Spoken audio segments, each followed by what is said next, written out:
Professor M.B. Rajeev Gowda. Thank you. I rise in support of the Delhi High Court Amendment Bill. Increasing the pecuniary jurisdiction to 2 crores is a timely and appropriate move.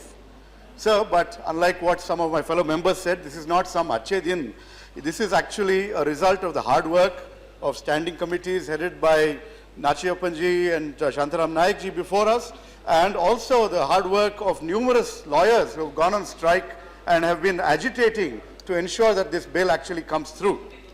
So, as we think about this whole process, this is a move to try and improve the efficiency of the legal system to clear the backlog of court cases at the Delhi High Court level.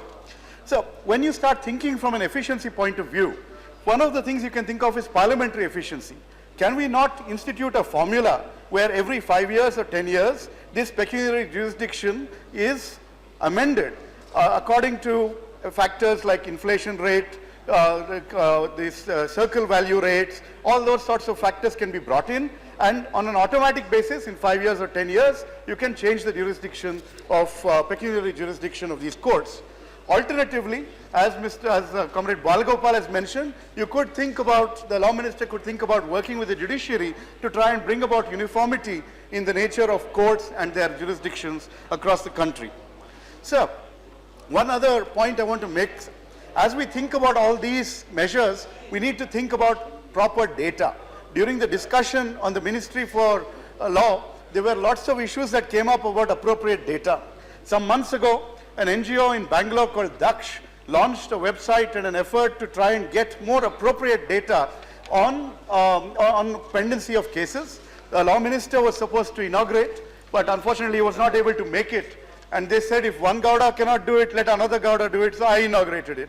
And basically, that database is revealing numerous details about hidden cases, things that have been in place for 50 odd years, and we need to look at those issues and figure out efficiency measures to speeden up the whole process. So, one of the first things we'll discover is that if we start classifying cases, there will be a huge number of cases that are traffic challans, petty matters pertaining to the government.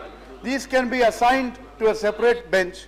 You already made a move, the minister has already made a move with the creation of commercial courts. That is a very good move that again creates a certain amount of specialization in the way courts handle these cases.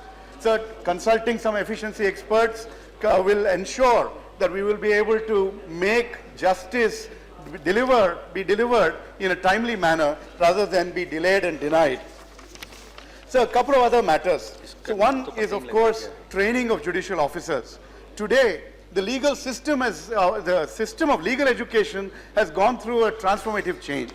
10, 20 years ago, we didn't have national law schools. Today, we have many, and they are running numerous training programs. You have a National Judicial Academy. So I would urge the law minister to, through you, sir, to work on more programs that train judicial officers, the judges, etc., so that this whole process of disposing of cases can be improved, the way they are dealt with in the system can be improved.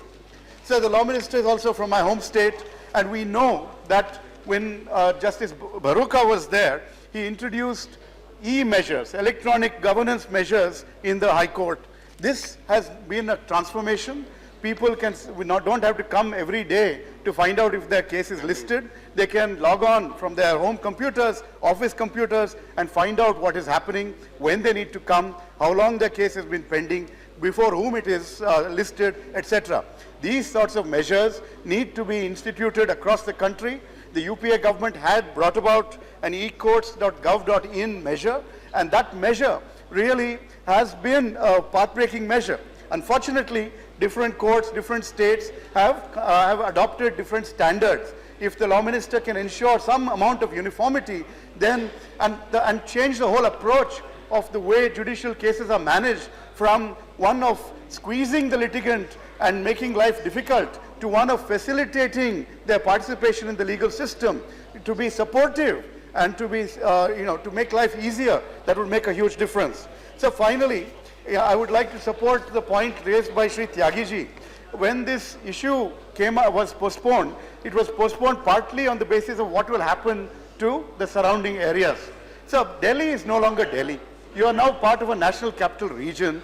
You have Ghaziabad, you have Noida in Uttar Pradesh, you have Gurgaon, Sonepat in Haryana, you have lots of other parts of the region. Why should those litigants have to go to Chandigarh or to Allahabad? Is there some way you can either create additional benches in the region of the NCR or of the National Capital Region, or can you work with those high courts to shift some of their jurisdiction to this neighborhood itself? I would urge the Law Minister to explore these options, and I would commend this bill to the House for passage. It is a move in the right direction. Thank you, sir. Thank you.